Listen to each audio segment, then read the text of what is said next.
Welcome back to my channel. మనకి ప్రపంచంలో అనేక శివాలయాలు ఉన్నాయి. కానీ ఎక్కడా లేని విధంగా ఆలయంలో శివలింగం కింది భాగంలో ఉంటుంది. ఈ లింగం పురుష రూపంలో ఉంటుంది. ఇది పాపానాయుడుపేటలో ఉంది.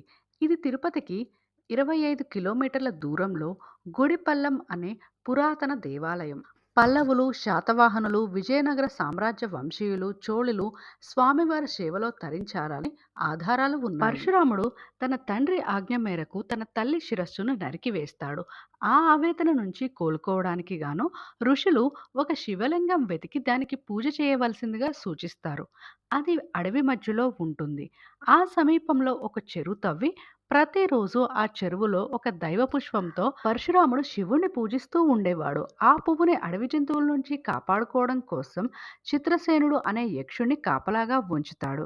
ఇందుకు ప్రతిఫలంగా పరశురాముడు అతనికి రోజుకి ఒక జంతువుని బలి ఇచ్చేవాడు. ఒకరోజు పరశురాముడు పూజకు ఆలస్యంగా రావడంతో చిత్రసేనుడు ఆ పుష్పంతో శివుని పూజిస్తాడు.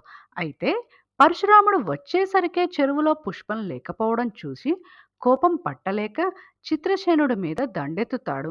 ఇలా 14 సంవత్సరాలు యుద్ధం కొనసాగుతుంది.